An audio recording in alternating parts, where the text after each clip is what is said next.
Measuring an area of 62,292 hectares, Taal Volcano Protected Landscape is located on the borders of the provinces of Cavite and Batangas.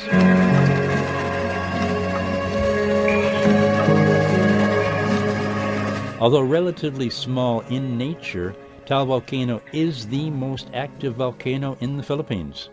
Itinaas sa Alert Level 3 ang Bulkang Taal. Kasunod po yan ng isang phreatic Pinalilikas po ang explosion. mga nakatira sa Taal Volcano Island at ilang mga barangay sa kalapit na bayan. Kami po ay naapektuhan ng pagputok ng bulkan noong January 12, 2020 dahil po sa laki ng damage sa amin.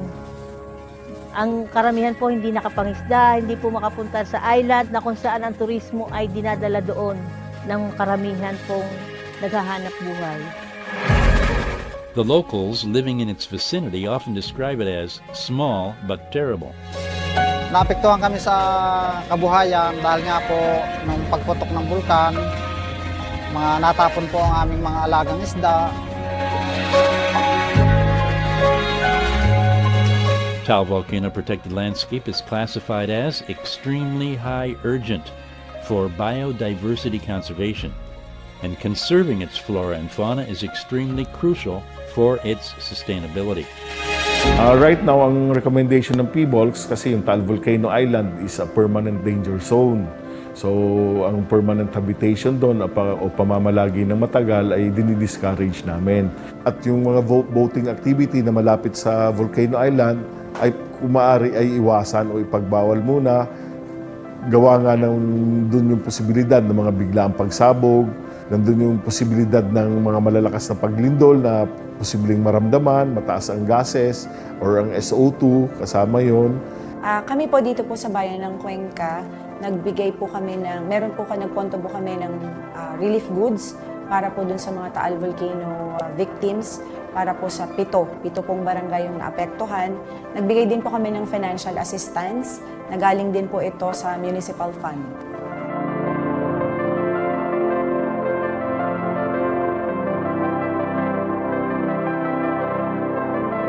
Malaki ang pakinabang ng ating Taal Lake dahil diyan kami kumukuha ng ikinabubuhay sa aming pamilya at sa mga pagpapaaral ng mga bata, diyan kami lahat kumukuha.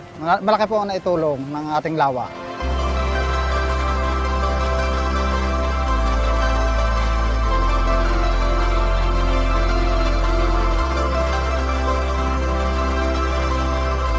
So bukod po sa Taal Volcano, so meron pong Mount Makulot na sikat po dito po sa bayan ng Cuenca. Isama na rin po natin ang atin pong mga resorts, kagaya po ng TJM Resort na matatagpuan po sa Barangay San Felipe. Nandyan din po ang Mount Makulot View Resort na matatagpuan naman po sa Barangay Pinagkaisahan.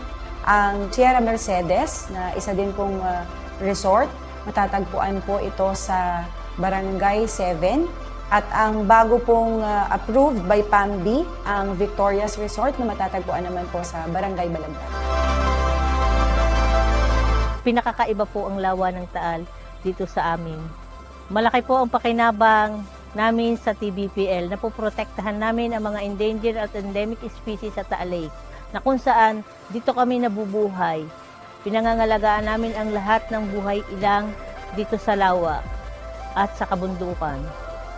Ang LGU Cuenca po ay palagian at patuloy na nakikiisa sa mga gawain ng PAMB sa pamamagitan po ng aktibong partisipasyon sa mga talakayan ng mga komite po na kinabibilangan gaya po ng Technical Working Committees, EXECOM at maging sa pagdalo po sa mga PAMB Summit.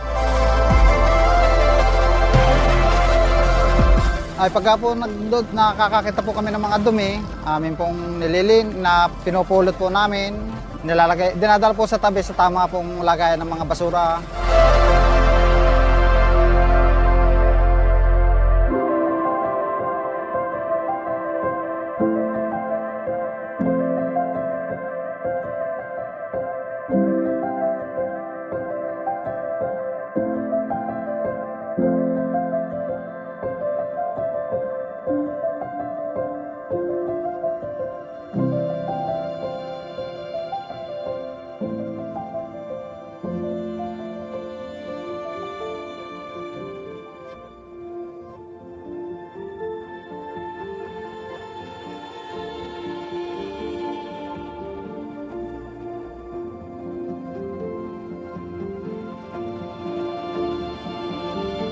meron po tayong close coordination with PAMB TVPL, lalo na po pagka nagkakaroon ng mga issues and concerns within the protected area. So kagaya po ng mga tourism activities sa Taal Lake, ganun din po sa terrestrial area. Mga projects po na kinakailangang mag-secure ng PAMB clearance, joint inspection po, merong monitoring, kagaya din po sa fish cage operations, at iba pa pong mga issue kagaya po ng mga illegal wastes, water discharge, at saka po cutting of trees.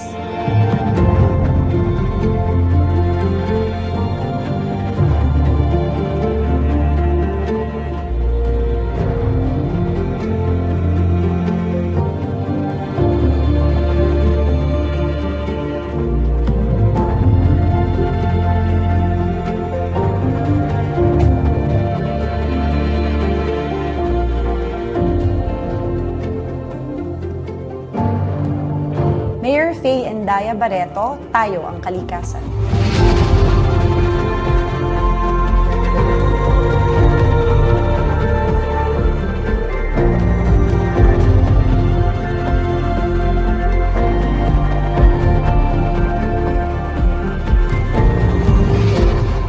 A volcano on an island, in a lake on an island. Known for its breathtaking views and comfortable environment, the Taal Volcano Protected Landscape is one of the most famous tourist spots in the country.